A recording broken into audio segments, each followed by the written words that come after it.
Oh, what's up, guys? Welcome back to the channel. I hope that you're doing well. Hope you're feeling really good. Let's go ahead and settle down with some Miles Davis. We're going to continue where we left off with the album Bitches Brew, which is going to be Miles Runs the Voodoo Down.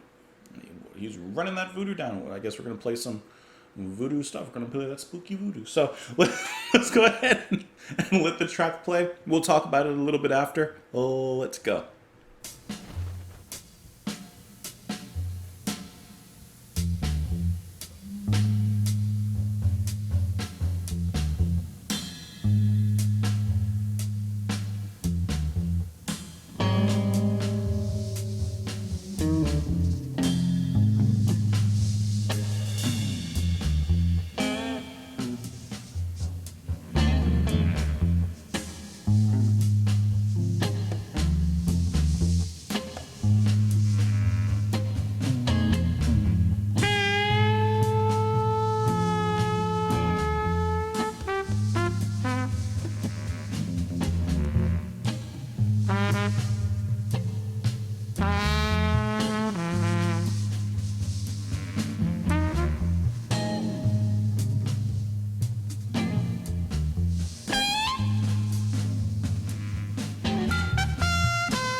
single one out and just listen to it.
Screaming.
Little moments of chaos that kind of come out.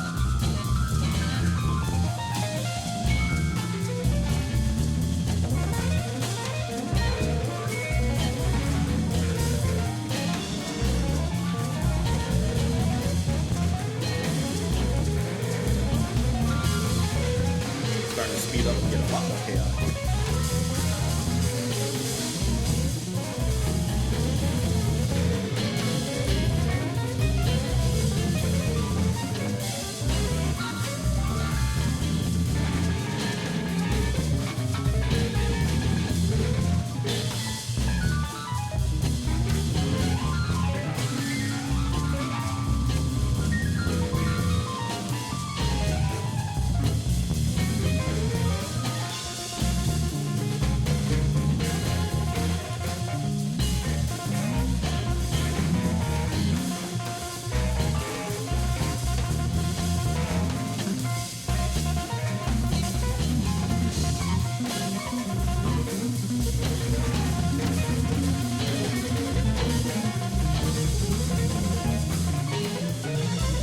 I like how the bass is holding it down the same way the whole time, while everyone else just goes completely bonkers.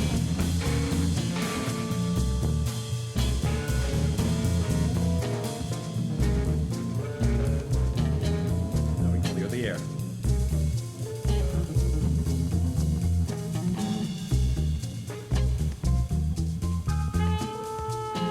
There you go.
bass just barely changed. So smoothly, I didn't even notice it.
You know, that track went really well with the hot cup of honey ginger tea.